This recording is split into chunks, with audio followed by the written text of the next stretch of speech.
Hello दोस्तों, आप सभी का स्वागत है आपका परिवार हिमांशु पाठशाला में। आज हम बात करने वाले हैं भारतीय संविधान की विशेषताएं के बारे में। कल हमने बात की थी संविधान सभा के बारे में, आज हम बात कर रहे हैं भारतीय संविधान की क्या क्या विशेषताएं हैं। तो चलिए आज का वीडियो हम स्टार्ट करते हैं। आज हम किसके बारे में बात करने वाले हैं? भारतीय संविधान की विशेषताएं के बारे में। ठीक, तो क्या पहला, लिखित एवं विस्तृत संविधान। भारत का संविधान एक विशेष संविधान सभा द्वारा बनाया गया है। भारत का जो संविधान है वो किसके द्वारा बनाया गया? एक विशेष संविधान द्वारा बनाया गया है। भारत का संविधान विश्व का सबसे बड़ा लिखित संविधान है। भारत का जो संविधान है वो क्या है? विश्व का सबसे बड़ा लिखित संविधान है। ठीक, विश्व का सबसे बड़ा लिखित संविधान कहाँ का संविधान है? भारत का संविधान है। ठीक, मूल संविधान में एक प्रस्तावना, 395 अनुच्छेद, 22 भाग तथा 8 अनुसूचियाँ थी। मूल संविधान में एक प्रस्तावना में क्या थी? एक प्रस्तावना और 395 अनुच्छेद, 22 भाग और 8 अनुसूचियाँ थी। ठीक, वर्तमान संविधान में एक प्रस्तावना, लगभग 470 अनुच्छेद, 25 भाग, 12 अनुसूचियाँ। ठीक, अभी जो वर्तमान में वर्तमान में संविधान में कितना है? एक प्रस्तावना, लगभग 470 अनुच्छेद है। पहले कितना था?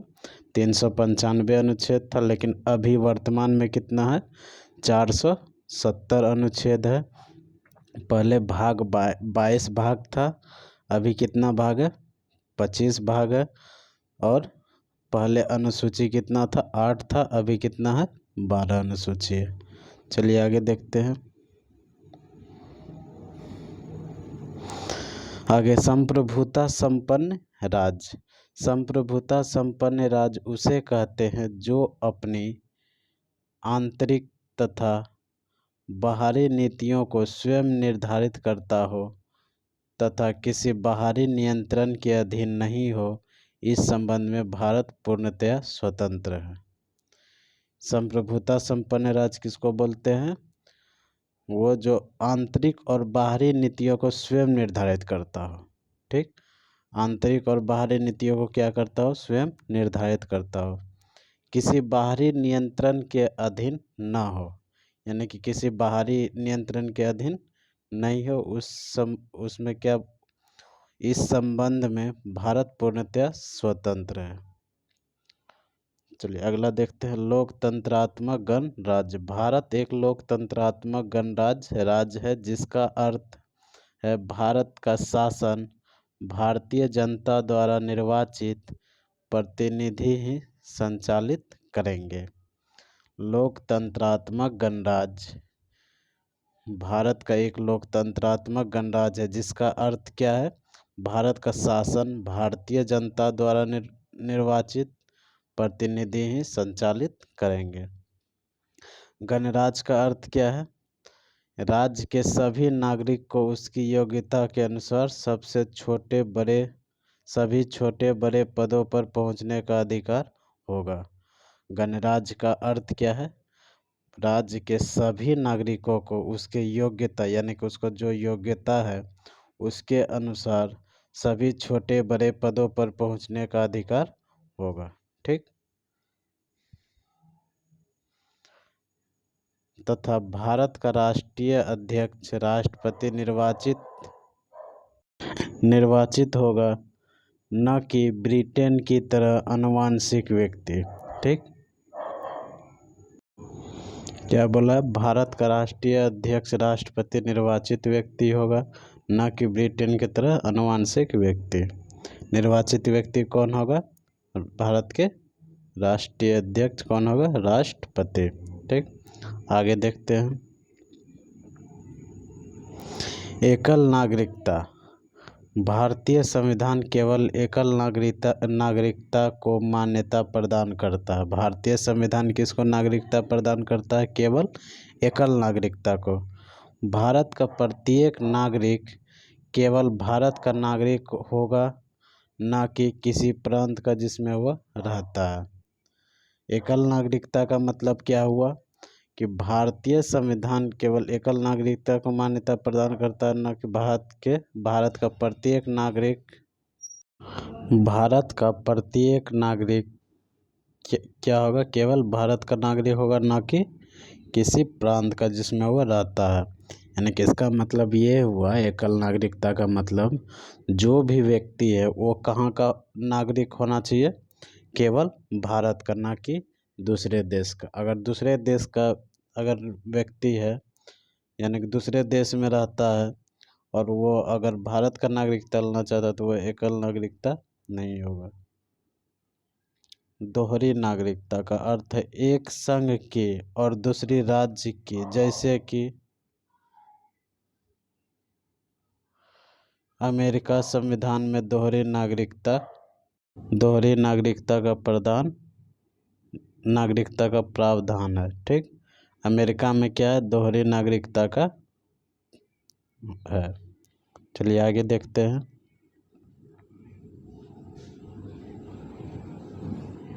कठोर एवं लचीला संविधान। भारतीय संविधान कठोर और लचीलेपन का मिश्रण है। भारतीय संविधान जो है कठोर और लचीलेपन का मिश्रण है। यह कठोर इसलिए है क्योंकि इसके कुछ प्रावधानों में संशोधन करना अत्यंत कठिन है। यह कठोर किस लिए है? कठोर इसलिए है क्योंकि इसके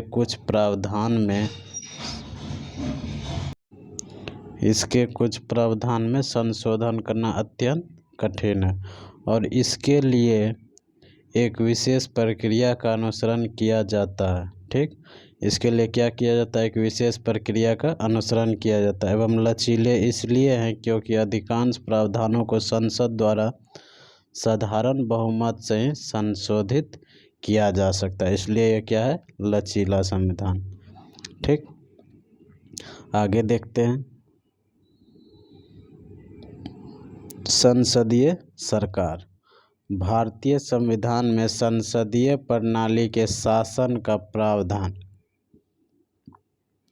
भारतीय संविधान में जो है क्या है? संसदीय प्रणाली के शासन का प्रावधान है, जो कि वेस्टमिंस्टर मॉडल ब्रिटेन पर आधारित है। कौन सा मॉडल पर? वेस्टमिंस्टर मॉडल पर आधारित है। ठीक, इस प्रणाली में वास्तविक कार्यपालिका शक्ति जनता के द्वारा निर्वाचित प्रतिनिधियों में निहित होती है तथा मंत्रिपरिषद का प्रमुख प्रधानमंत्री होता है। इसमें मंत्रिपरिषद का प्रमुख कौन होता है? प्रधानमंत्री होता है। चलिए आगे देखते हैं।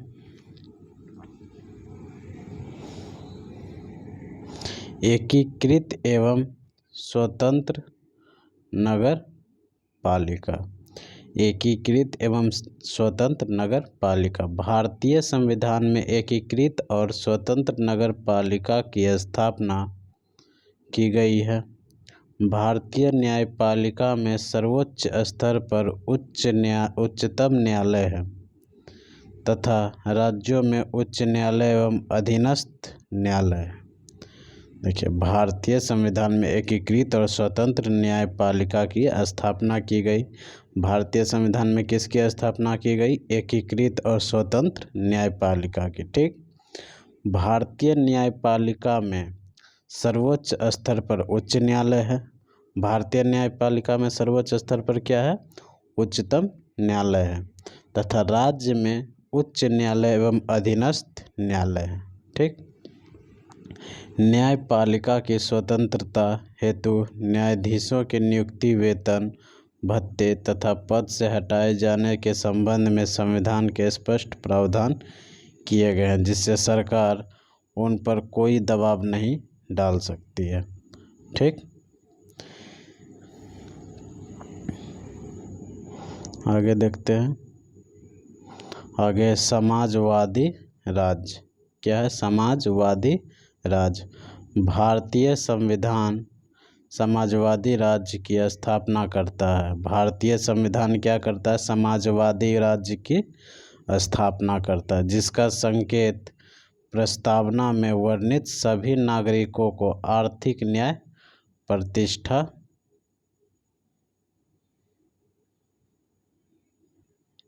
प्रतिष्ठा, और अवसर की समानता दिलाने के संकल्प में मिलता है। आगे क्या है?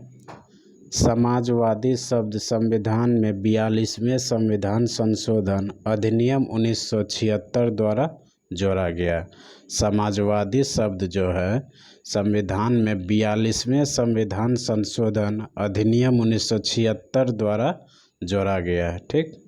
वयस्क अधिकार। वयस्क अधिकार क्या है? भारतीय संविधान में संसदीय शासन प्रणाली की व्यवस्था है। वयस्क अधिकार क्या है? भारतीय संविधान में संसदीय शासन प्रणाली की व्यवस्था है। ठीक। आगे देखते हैं। देश के सभी नागरिकों को अपना नेता चुनने का अधिकार है। ठीक। अतः संविधान प्रत्येक वयस्क नागरिक को मत देने का अधिकार प्रदान करता है। देश के सभी नागरिकों को क्या है? अपने नेता चुनने का अधिकार है। किसको? वयस्क नागरिक को।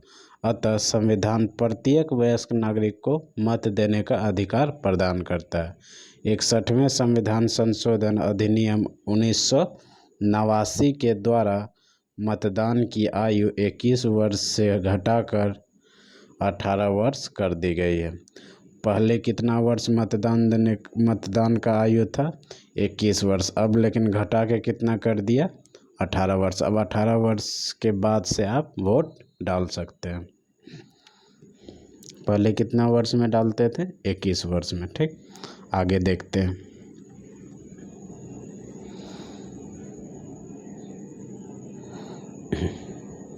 आगे है पंथ निरपेक्ष राज्य। क्या है? पंथ निरपेक्ष राज्य।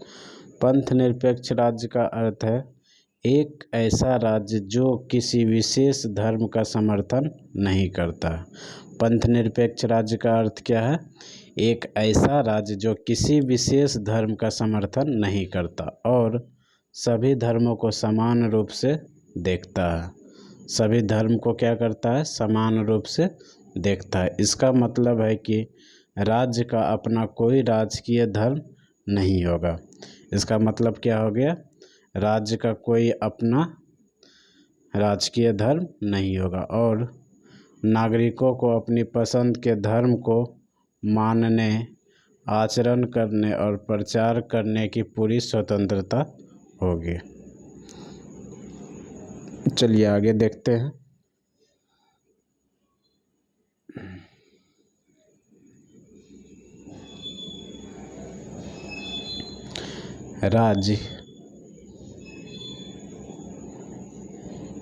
राज्य किसी भी धर्म के आधार पर नागरिकों के साथ भेदभाव नहीं करेगा। धर्मनिरपेक्ष का अर्थ क्या हुआ? राज्य किसी भी धर्म के आधार पर नागरिकों के साथ भेदभाव नहीं करेगा। ठीक। और सभी धर्मों को समान सम्मान दिया जाएगा। सभी धर्म को क्या किया जाएगा? समान सम्मान दिया जाएगा। पंथ निरपेक्ष शब्द 42वें संविधान संशोधन 1976 द्वारा संविधान की प्रस्तावना में जोड़ा गया। पंथ निरपेक्ष शब्द जो है 42वें संविधान संशोधन 1976 द्वारा संविधान की प्रस्तावना में क्या किया गया? जोड़ा गया। कौन से संविधान संशोधन द्वारा? 42वें संविधान संशोधन 1976 द्वारा। ठीक। आगे देखते हैं इसकी अन्य विशेषताएं। ठीक। इसके अन्य विशेषताएं क्या क्या है? मौलिक अधिकारों का प्रावधान, राज्य के नीति निर्देशक तत्वों का प्रावधान। आगे देखते हैं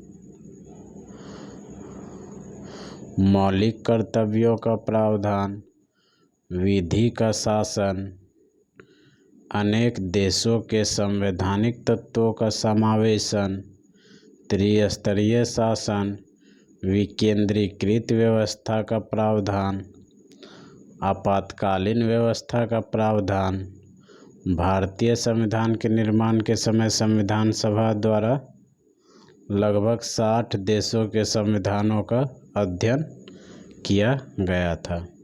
ठीक, क्या है? भारतीय संविधान के निर्माण के समय संविधान सभा द्वारा लगभग 60 देशों के संविधानों का अध्ययन किया गया था। जब भारतीय संविधान का निर्माण हो रहा था उस समय क्या किया गया था? लगभग 60 देशों का जो है संविधान को क्या किया गया था? अध्ययन यानी कि पढ़ा गया था। ठीक, आगे देखते हैं अब। आगे क्या है? भारतीय संविधान की प्रकृति। क्या है? भारतीय संविधान की प्रकृति। भारतीय संविधान को कुछ विद्वानों ने संघात्मक माना है। भारतीय संविधान को कुछ विद्वानों ने क्या माना है? संघात्मक माना है, क्योंकि भारतीय संविधान में केंद्र और राज्य के मध्य शक्तियों का स्पष्ट विभाजन किया गया है। क्या किया गया? भारतीय संविधान में केंद्र और राज्य के मध्य जो है शक्ति का स्पष्ट विभाजन किया गया है। वहीं कुछ विद्वानों ने इसे एकात्मक माना है। कुछ विद्वानों ने क्या माना है? एकात्मक भी माना है, और कुछ विद्वानों ने संघात्मक। देखिए, एकात्मक वाला देखते, क्योंकि अधिकांश शक्तियां केंद्र सरकार में ही निहित है और राज्यों को केंद्र सरकार के अधीन रहना पड़ता है। ठीक, SR बम्बई बनाम भारत संघ मामला 1994 में उच्च न्यायालय ने माना था कि भारतीय संविधान एक परिसंघात्मक संविधान है। ठीक, उच्च न्यायालय ने कब माना था? 1994 में। क्या माना था? कि भारतीय संविधान एक परिसंघात्मक संविधान है। आगे देखते हैं।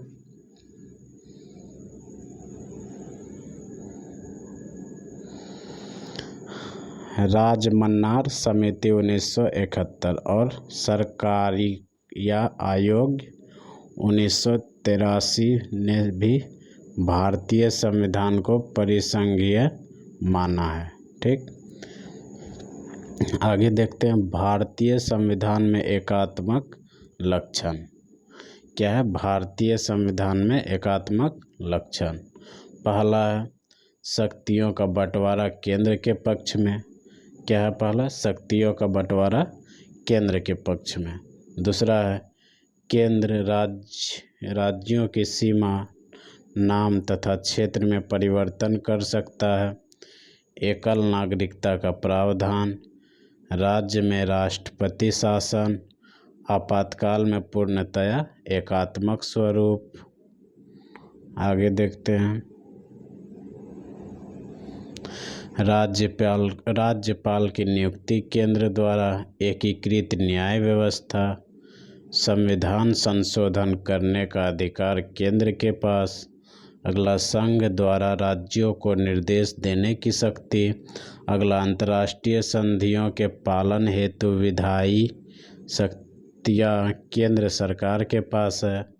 अगला, जम्मू कश्मीर को छोड़कर अन्य राज्यों का अपना कोई संविधान नहीं है। ठीक, आगे देखते हैं। आगे क्या है? भारतीय संविधान में संघात्मक लक्षण। संघात्मक लक्षण कौन कौन है? लिखित संविधान, दूसरा स्वतंत्र न्यायपालिका,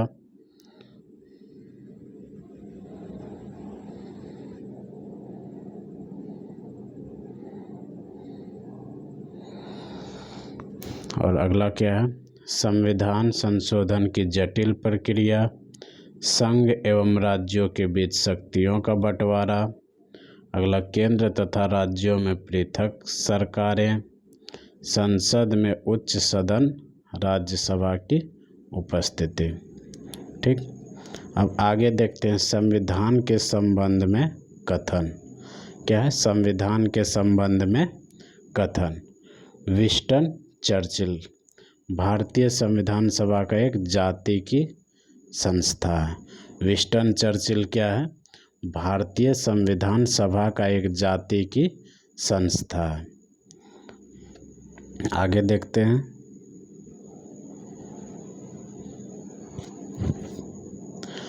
डॉक्टर भीमराव अंबेडकर, ये क्या है? कोई भी संविधान कितना भी अच्छा क्यों ना हो, यदि उसे क्रियान्वित करने वाले लोग बुरे हैं तो संविधान भी बुरा बन जाएगा।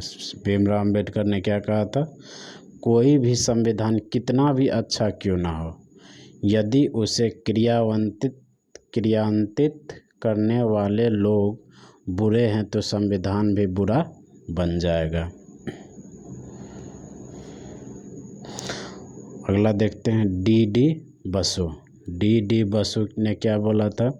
भारतीय संविधान संघात्मकता एवं एकात्मकता दोनों का मिश्रण है। भारतीय संविधान संघात्मकता एवं एकात्मकता दोनों का क्या है? मिश्रण है। किसने बोला था? डी बसु ने। आइवर जेनिंग ने क्या बोला था? भारतीय संविधान वकीलों का स्वर्ग है। आइवर जेनिंग ने क्या बोला था? भारतीय संविधान जो है वकीलों का क्या है? स्वर्ग है। ठीक, आज के लिए इतना ही। उसके बाद अगला क्लास में हम किसके बारे में बात करेंगे? संघ एवं उसका राज्य क्षेत्र। ठीक, चलिए, अगर वीडियो अच्छा लगा हो तो वीडियो को लाइक ज़रूर कीजिएगा और चैनल को सब्सक्राइब करना ना भूलिएगा। सपोर्ट कीजिए आप लोग। मिलते हैं अगले वीडियो में। आज के लिए इतना ही। धन्यवाद।